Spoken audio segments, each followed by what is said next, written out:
Last year, when I was preparing for my JEE Mains and Advanced, I was into the same situation as you are now. Our JEE Mains was getting postponed again and again.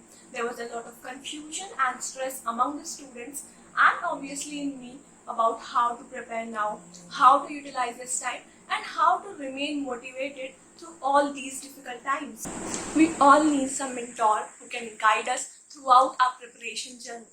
So I want to share with you my previous year's story about how I prepared and utilized my time, which helped me to gain a good rank in JEE Mains and helped me to get admission in IIT Dhanbad. So let's get started. तो चलो थोड़ा पहले से start करते हैं. सो I was a dropper. 11-12 में कुछ पता नहीं था कि जीवन में करना क्या है. तो बस थोड़ा सा दिमाग में ये था कि DU से केमिस्ट्री ऑनर्स करनी है, क्योंकि केमिस्ट्री की तरफ थोड़ा सा इंटरेस्ट मेरा ज़्यादा था. तो 12th का रिजल्ट आया. उस दिन आई गॉट 97.8%. तो मुझे DU में एडमिशन आराम से मिल जाता. लेकिन घर वालों को लगा कि इतने अच्छे परसेंटेज आए हैं तो लड़की जीवन में कुछ कर सकती है, तो कोटा भेज दिया. तो I was preparing for JEE from Kota. तो सब कुछ अच्छे से चल रहा था. I was preparing for JEE. और फिर आता है मार्च और हमें पता चलता है कि हमारी कोचिंग क्लासेस बंद हो गई हैं, हमारे टेस्ट सब बंद हो गए हैं और किसी भी तरह हम कोटा से घर वापस आते हैं. लेकिन उस टाइम हमारी पढ़ाई में एकदम ठहराव सा आ जाता है.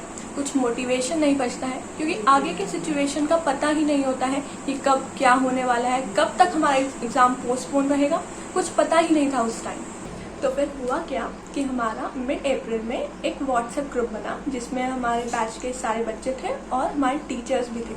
तो उसमें हमारे टीचर्स रोज़ फिज़िक्स, केमिस्ट्री, मैथ्स के क्वेश्चन सेंड करते थे और रोज़ हमें उन्हें सॉल्व करना होता था. तो उससे हुआ क्या कि हमारी कंसिस्टेंसी बनी रही. तो अगर आपने कोई कोचिंग नहीं ज्वाइन कर रखी है तो आप जिस भी बुक से प्रैक्टिस कर रहे हैं, आप रोज़ टारगेट बना लीजिए कि आज मुझे मैथ्स के 25 क्वेश्चंस करने हैं, फिजिक्स के 20 क्वेश्चंस, केमिस्ट्री के इतने क्वेश्चंस अपने हिसाब से. तो उससे आपकी भी कंसिस्टेंसी ब्रेक नहीं होगी और आपको 2 महीने बाद ये नहीं लगेगा कि यार इस चैप्टर में था क्या. आपके टॉपिक्स रिवाइज होते रहेंगे, जो कि बहुत ही अच्छा है इस टाइम पीरियड में आपके लिए. तो दूसरी थी हमारी LN की टेस्ट सीरीज़, जिसने मेरी काफ़ी हेल्प की, ना कि केवल टाइम मैनेजमेंट में पर साथ ही साथ अपनी परफॉर्मेंस को एनालाइज करने में. मुझे टाइम टू टाइम पता चल रहा था कि ये चैप्टर मेरा वीक है, तो शायद इस चैप्टर से मुझे ज़्यादा क्वेश्चंस प्रैक्टिस करने की ज़रूरत है. तो अगर आपने कोई टेस्ट सीरीज़ नहीं ज्वाइन कर रखी है तो आप भी कोई टेस्ट सीरीज़ ज्वाइन कर सकते हैं, या फिर NTA अभ्यास ऐप पर आप प्रीवियस ईयर क्वेश्चंस और बाकी क्वेश्चन पेपर्स को सॉल्व कर सकते हैं. तो इससे आपकी टाइम मैनेजमेंट और परफॉर्मेंस भी इंक्रीज हो जाएगी. साथ ही साथ मुझे एडवांस की भी प्रैक्टिस करनी थी, एडवांस के लिए प्रैक्टिस करनी थी. तो उसके लिए मैंने प्रीवियस 40 ईयर्स क्वेश्चंस को सॉल्व किया है और जो मेरी शीट्स थी LN की, उनको वापस से लगाना शुरू कर दिया. तो ये टाइम आपके लिए भी एक गोल्डन अपॉर्चुनिटी है और इसे आप एज अ सेकेंड चांस भी समझ सकते हैं अपने लिए. और बॉस, जब लाइफ आपको सेकेंड चांस देना तो उसे कभी भी अपने हाथ से जाने नहीं देना चाहिए. तो आपको जितने भी डाउट्स आए थे, जो भी आपने मार्क कर रखे हैं, जितने भी आपके वीक टॉपिक्स हैं, उन सब डाउट्स को सॉल्व कर डालो. जितने भी आपके वीक टॉपिक्स हैं उन्हें स्ट्रॉन्ग कर लो. एंड इन टुडेज टाइम हमारे पास इतने सारे ऐप्स हैं अपने डाउट सॉल्व करने के लिए. तो अगर मैं अपना पर्सनली बताऊं तो I use to use Doubtnut for most of my doubts. तो यार, this is the time you can use your phone for some good work, ताकि by the end of 2-3 months you have that feeling of satisfaction in you कि यार मैंने तो अपना 100% दिया था, मैंने अपनी तरफ से कोई कसर नहीं छोड़ी. And believe in me, if you give your 100% now, then there is no one who can stop you from achieving what you want. और बाकी तो यार, मोटिवेटेड रहने के लिए मेरी एक फ्रेंड थी कोटा की. तो जब हम लोग घर आ गए तो हम साथ में पढ़ते थे.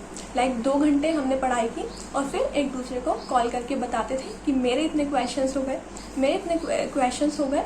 सो there was a healthy competition between us, जो हमें मोटिवेटेड रखता था कि मुझे भी अभी और करना है. तो आप भी अपने किसी फ्रेंड के साथ ऐसे पढ़ सकते हैं.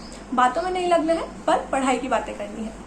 और ये कभी मत सोचना कि एग्ज़ाम पोस्टपोन हो गए हैं तो आराम से कर लेंगे जब डेट्स अनाउंस होंगी, क्योंकि आपको नहीं पता, अभी भी बहुत सारे बच्चे ऐसे हैं जो अभी भी पहले से ज़्यादा पढ़ रहे हैं और कंपटीशन को इंक्रीज कर रहे हैं. So if you want to remain in the competition, तो आपको भी कंसिस्टेंटली पढ़ते रहना पड़ेगा।